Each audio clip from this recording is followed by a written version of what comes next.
நமஸ்கார். So last எபிசோடில் நம்ம என்ன பார்த்தோம் அப்படின்னா, எம்எஸ்எம்இக்கு வந்து நான் என்ன சொல்லியிருந்தேன்னா, அந்த லிமிட்டெல்லாம் உங்களை ரெஃபர் பண்ண சொல்லியிருந்தேன். ஸோ அது வந்து உங்களுக்கு ஸ்ட்ரெயின் பண்ணால் எனக்கு ஒரு கில்ட்டியாக இருந்தது. அதனால் இப்போ நான் அதையே உங்களுக்கு சொல்லிடுறேன்.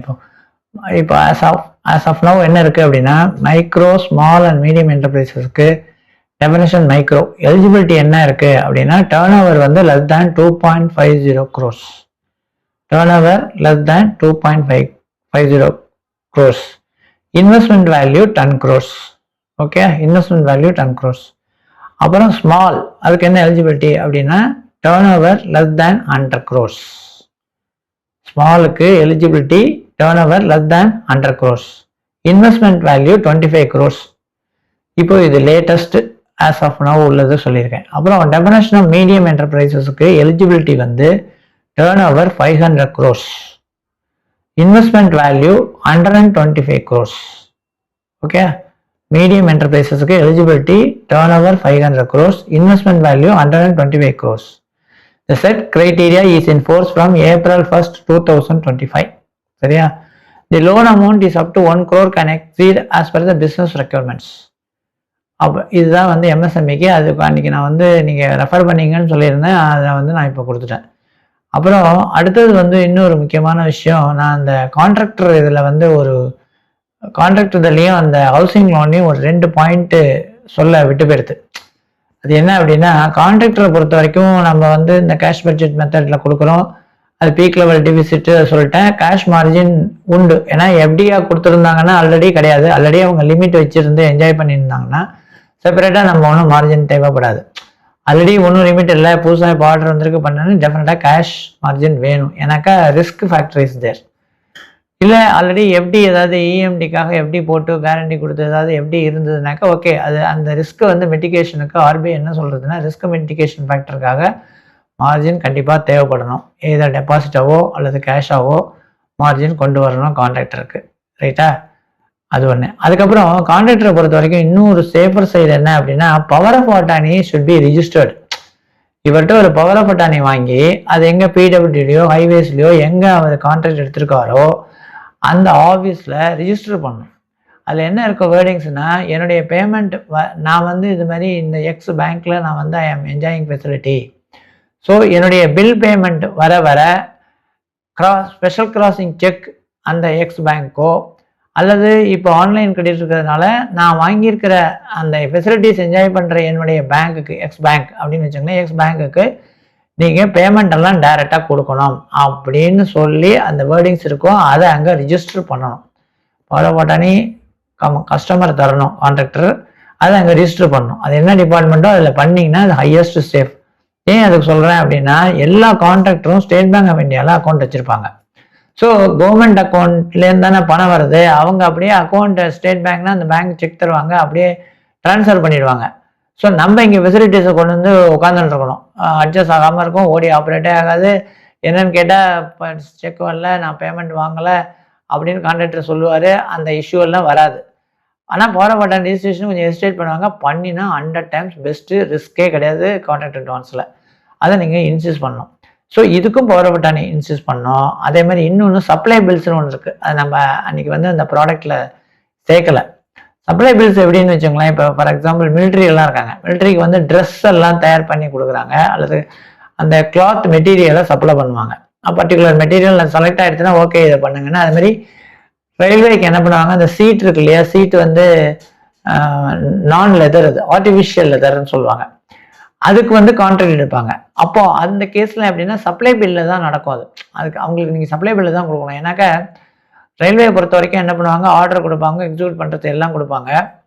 ஸோ அந்த நீ எக்ஸிக்யூட் பண்ண பொருள் வந்து அவங்களுக்கு நேராக போகணும். அவங்க இன்ஸ்பெக்ஷன்லாம் பார்த்து அதை அவங்க ஓகே பண்ணதுக்கப்புறம் 10 days 15 days 45 days அது டேர்ம்ஸ் ஆஃப் த கான்ட்ராக்டை பொறுத்து உங்களுக்கு அந்த பில் பேமெண்ட் ஆகும்.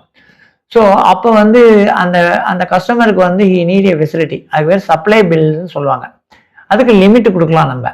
அதுவும் இதே மாதிரி தான் போகிறப்பட்ட ரிஜிஸ்டர் பண்ணிடணும் ரயில்வேஸில். ரயில்வே என்ன பண்ணுவாங்கன்னா அந்த எக்ஸ் பேங்க்கு, ஸோ இவர் என்ன பண்ணுவார், மேனுஃபேக்சரிங் பண்ணுறதுக்கு நம்ம பணம் தரணும் ஃபஸ்ட்டு. அதுக்கு ஒரு லிமிட் கொடுக்கணும். அந்த லிமிட்டில் இவர் மேனுஃபேக்சர் பண்ணுவார், பண்ணிவிட்டு கொண்டு போய் அந்த ரயில்வேக்கு சப்ளை பண்ணுவார். ரயில்வேலையோ மிலிட்ரிலையோ சப்ளை பண்ணுவார். ஸோ அவங்க பண்ண உடனே அவங்க என்ன பண்ணுவாங்கன்னா அதை ரிசீவ் பண்ணி ப்ராப்பராக செக் பண்ணி ஓகே பண்ண அப்புறம் மினிமம் ஒரு 2-3 days எடுத்துப்பாங்க. அதுக்கப்புறம் பேமெண்ட் டேர்ம்ஸ் என்னவோ 1 weekோ 10 daysோ 30 daysோ அது என்ன அவங்க இருக்கோ அதுக்கு தகுந்த மாதிரி தான் பணம் தருவாங்க. ஸோ அப்போ பணம் வந்து என்ன ஆகும்னா நம்ம இங்கே அட்வான்ஸ் ஆல்ரெடி கொடுத்துருக்கோம் இல்லையா, இந்த அக்கௌண்ட்டுக்கு பணம் அங்கேருந்து ஸ்ட்ரைட்டாகவே வந்துடும். இப்போ ஆன்லைன்லேயே கிரெடிட் பண்ணுவாங்க, இல்லை செக்கோ டிடிஓ பே ஆர்டரோ ஏதோ சம்திங் கொண்டு வருவாங்க கவர்மெண்ட் செக்ஸு, அதில் எல்லாம் அட்ஜஸ்ட் ஆகிடும். ஸோ இது ரெண்டுக்குமே வந்து கான்ட்ராக்டருக்கும் சப்ளை பில்ஸ் லிமிட் உள்ள கஸ்டமருக்கும் நம்ம பவர் ஆஃப் அட்டார்னியை அந்த கன்சர்ன் டிபார்ட்மெண்ட்டில் ரிஜிஸ்டர் பண்ணுறது பெஸ்ட்டு. அப்போ தான் அவங்க வந்து வேறு எங்கேயும் ஃபண்டு வந்து டைவெர்ட் ஆகாது, ஸ்ட்ரெயிட்டாக நமக்கு வாங்கின ஃபெசிலிட்டிஸுக்கு நமக்கே வந்து கிடைக்கும். ஸோ இது 2 பாயிண்ட் வந்து மிஸ் பண்ணிட்டேன். அதே மாதிரி மிஸ் பண்ணல, அது விட்டு போயிடுது. அதுக்கு அடுத்தது பார்த்தோம்னா இப்போது இந்த எம்எஸ்எம்இ டெஃபினேஷனில் நான் என்ன சொன்னேன்னா 2020 சர்க்குலரை வச்சு நான் போட்டிருந்தேன். அப்போ சொன்னேன் நீங்கள் கரண்ட் இதை பார்த்துக்கணுன்னு. அதை இப்போ நான் கரண்ட்டுக்கு பார்த்துட்டேன். அதுதான் இப்போ உங்களுக்கு சொல்லிட்டேன் ஸ்மால் மீடியம் மைக்ரோக்கு என்னென்ன மாற்றிருக்காங்க அப்படின்ட்டு. இப்போது நெக்ஸ்ட் வந்து we will go to the Mudra loan. Government ஸ்கீமில் முத்ரா லோன் இருக்குது. அதுக்கு என்னெல்லாம் இருக்குது அப்படின்னா முத்ரா லோனில் சிஷுன்னு இருக்குது. ஃபர்ஸ்ட் சிஷுன்னா குழந்தை.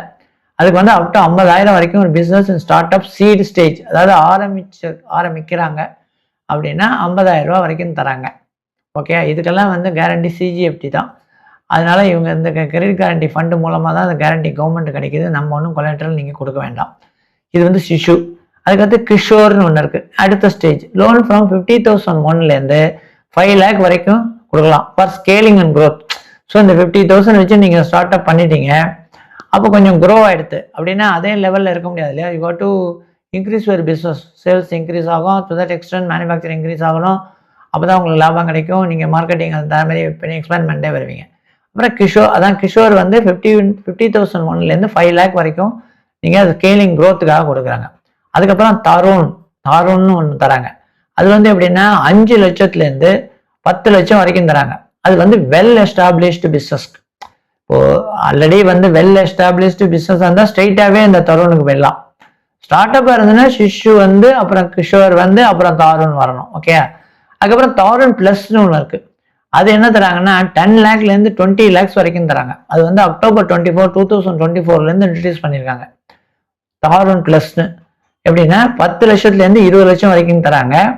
அது October 24, 2024 அந்த ஸ்கீம் வந்து இம்ப்ளிமெண்ட் பண்ணி அந்த இதில் வந்து பட்ஜெட்டரி இதில் அனௌன்ஸ்மெண்ட் வந்தது, அதில் இது கொடுத்துருக்காங்க.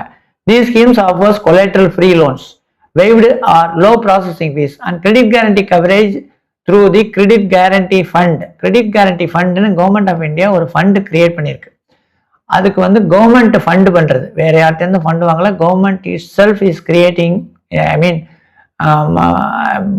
Depositing fund to the credit guarantee இதில். அப்போ அது வந்து ஃபார் மைக்ரோ யூனிட்ஸ்க்கு வந்துடும். இப்போ இவங்களுக்கெல்லாம் வந்து டைரக்ட் சப்சிடி கிடையாது. ஸோ கேரண்டி எதுவும் நீங்கள் கொடுக்க வேண்டாம், கொலேட்ரல் எதுவும் கொடுக்க வேண்டாம். கவர்மெண்ட்டே ஃபண்டு பண்ணி ஒரு கிரெடிட் கேரண்டி ஃபண்ட் இருக்குது, அதுவே இதுக்கு கேரண்டியாக இருக்குது. ஸோ சிஷுங்கிறது அப் டு லோன் 50,000 ஸ்டார்ட் பண்ணுறீங்க ஸ்ட்ரீட் ஸ்டேஜ். கிஷோருங்கிறது 50,001 5 lakh 5 லட்சம் வரைக்கும், அது கொஞ்சம் க்ரோத் ஆனோடனே. தாரூன்னு ஒன்று இருக்குது, அது 5 லட்சத்துலேருந்து 10 லட்சம் வரைக்கும் தராங்க for well established business. Well establish business இருந்தால் ஸ்ட்ரைட்டாகவே இதுக்கு வந்துடலாம்.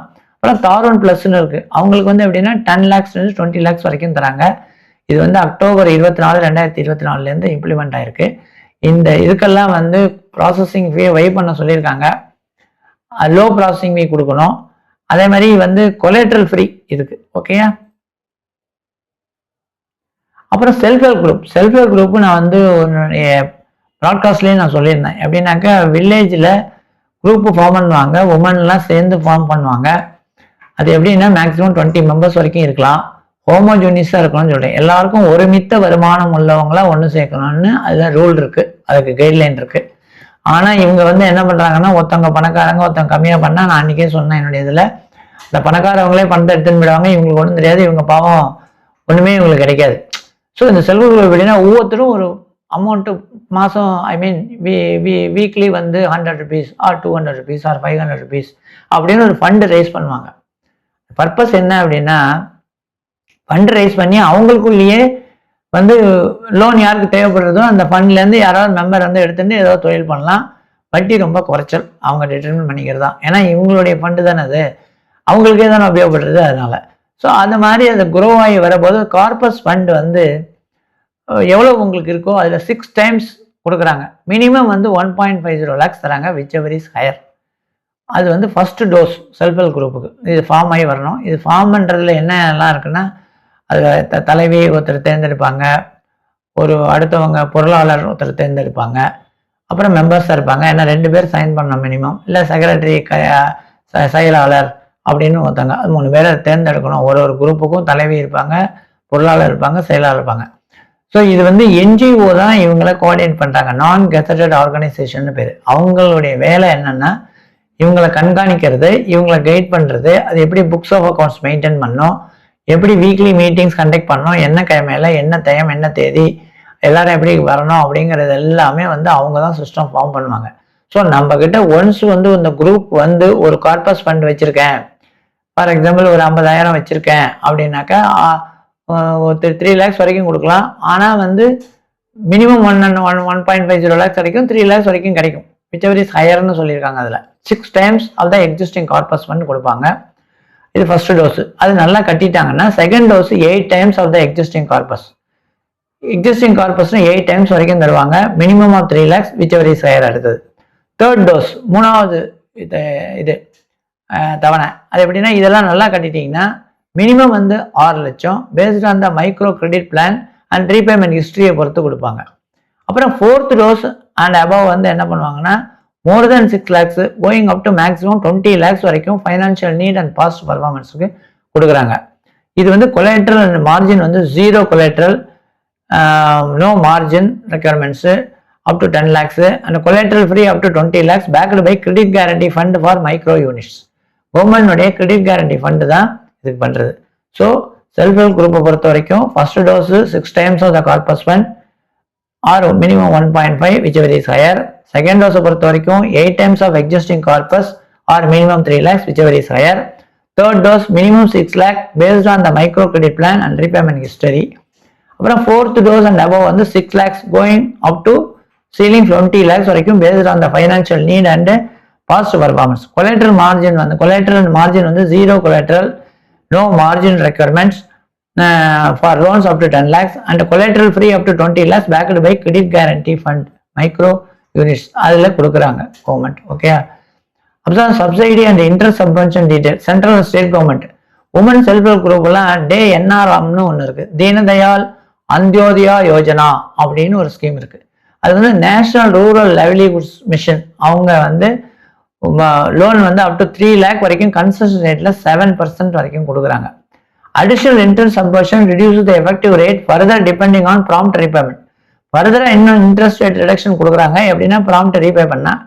Capital subsidy specific regional or community scheme such as subsidy scheme for my scheme minority self help groups provide back-end capital subsidies up to 50% of the unit cost or maximum of 2 lakhs for self-employment venture.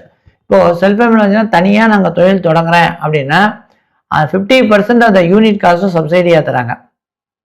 Okay, maximum 2 lakhs. So இதுவும் வந்து self help குரூப்புக்காக வந்த scheme தான் அது.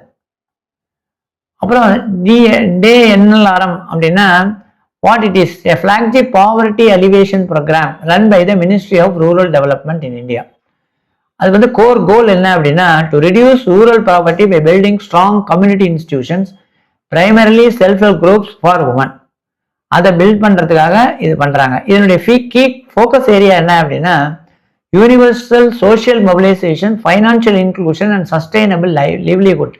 ரொம்ப புவராக இருக்காங்க இல்லையா, அவங்களுடைய லைவ்லிஹுட்டை இம்ப்ரூவ் பண்ணுறதுக்கும். எலிஜிபிலிட்டி கிரைட்டீரியா என்னன்னா ஜாயின் பண்ண உடனே you are eligible to get loan. Key benefits என்ன, இன்ட்ரெஸ்ட் சப்வென்ஷன் இருக்கு. எப்படின்னா எப்படி அப்ளை பண்ணால் லோக்கல் கம்யூனிட்டி இன்ஸ்டிடியூஷன் மூலமாக அப்ளை பண்ணணும். ஓகே, அப்போது கம்யூனிட்டி இன்ஸ்டிடியூஷன்னா is an established organisation or group set of rules that operates at a local level to meet social, cultural, economic or physical needs of the community. இது community institution பேர். அதன் மூலமாக தான் இந்த facilities எல்லாம் provide பண்ணுறாங்க. Key type of community institution and formal organization, public school, local libraries, health clinics and community colleges. அப்புறம் social and cultural groups, religious congregation, village development committees and farmer association. Informal rules and norms. இதுக்கு வந்து ஒன்றும் formal இது return ஒன்றும் கிடையாது. இப்போ வந்து பார்ட்னர்ஷிப்னா ஒரு டீல் அது மாதிரிலாம் ஒன்றும் கிடையாது. ஷேர்டு ட்ரெடிஷன், அதனுடைய சிஸ்டம் வந்து marriage or inheritance custom that guide behaviour. Okay, main function என்ன அப்படின்னா ஃபுல்ஃபில் பேசிக் நீட்ஸ். இதனுடைய அந்த என்எல்எம் என்ன பண்ணுறதுன்னா provide education, health care, resource management, maintain order, create shared rules and social control, build common connection, foster a sense of belonging, mutual support and share identity. So இதெல்லாம் தான் வந்து அதனுடைய main function. அதுக்கப்புறம் இந்த நம்முடைய பழைய கிளாஸில் வந்து என்ன நடத்தினேன்னா ஒரு ஈக்குவல் மார்க்கேஜ் கிரியேட் பண்ணுற போது அந்த லாயர் வந்து சப்ஜெக்ட் டு கோஸ்டல்னு சொல்லியிருந்தேன் இல்லையா, அது என்னன்னு அன்னைக்கு பேர் மறந்து போயிடுது. கோஸ்டல் கன்ஸ்ட்ரக்ஷன் அப்ரூவல்னு இருக்கு. அது எப்படின்னாக்கா சென்ட்ரல் ரெகுலேஷன் ஜோன் அப்படின்னா ஸ்டேட் கோஸ்டல் ஜோன் மேனேஜ்மெண்ட் அத்தாரிட்டின்னு இருக்கு ஒன்று. அந்த state coastal zonal management authority கிட்ட பர்மிஷன் வாங்கணும். அன்னைக்கு மறந்து போயிடுது இல்லையா, அதை வந்து இப்போ நான் சொல்றேன். அந்த ஈக்குவல் மார்க்கேஜில் ஒரு சப்ஜெக்ட் டூன்னு அந்த அட்வொகேட் கொடுத்துட்டாருன்னா இதுதான் கோஸ்டல் கன்ஸ்ட்ரக்ஷன் அப்ரூவல் வேணும் அப்படின்னு கொடுத்துருக்காருன்னு வச்சுங்களேன். அந்த ரெசிடென்ஷியல் ஏரியா அது பக்கத்தில் ஒருத்தர் வீடு வாங்குறதா கொடுத்துருக்காரு, அதில் போட்டிருக்காருன்னா என்னன்னு தெரிஞ்சுக்கலாம் இல்லையா. அந்த கோஸ்டல் ரெகுலேஷன் ஜோன்கிட்ட பர்மிஷன் வாங்கணும்.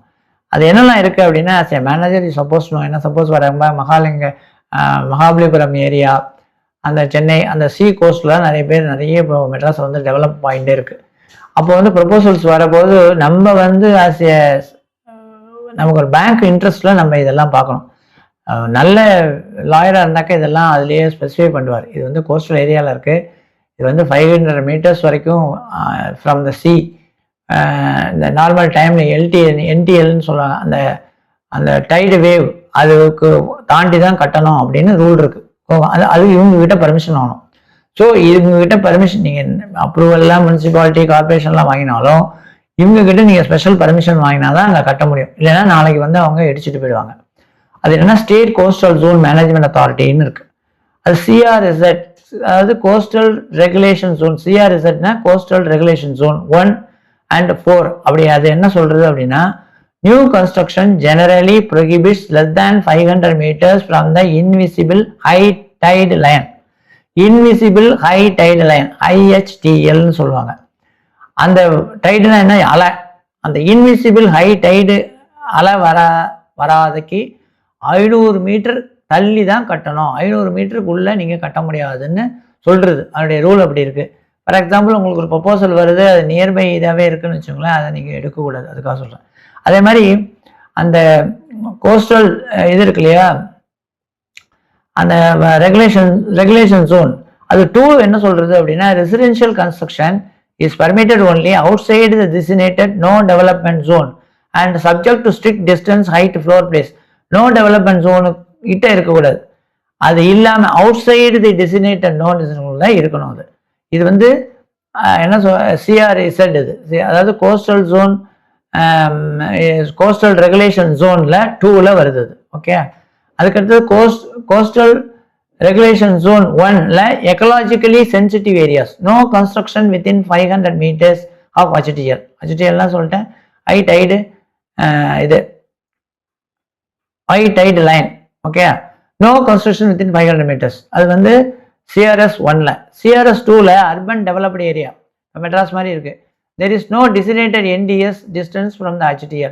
Construction of a residence is permitted provided it is built on the landward side of an existing approved road or existing authorized structure. Already ஒரு ஸ்ட்ரக்சர் வந்து ஆத்தரைஸ் ஆகி ரோடெல்லாம் இருந்ததுன்னா அது பக்கத்தில் கட்டலாம். இது வந்து சிஆர்எஸ் 2ல வருது.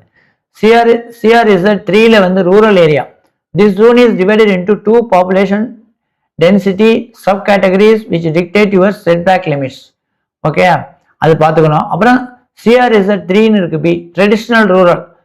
அதாவது இது என்ன சொல்றதுன்னா no development zone, restriction is 200 meters from the HTL new residential construction allowed only between 200 meters and 500 meters mark. 200லேருந்து 200க்கு மேலே 500க்குள்ள இடத்துல தான் இது கட்டலாம். இது சிஆர்இசட் 3. ஸோ இந்த சிஆர்இசட் இது வந்து கோஸ்டல் ரெகுலேஷன் ஜோன், அதுதான் சிஆர்இசட். அதில் டிஃபைன் பண்ணியிருக்காங்க. இதெல்லாம் நீங்கள் வந்து பார்க்கணும் ஆஸ் ஏ மேனேஜர். ஓகே, இதோட முடிஞ்சு போயிடுது.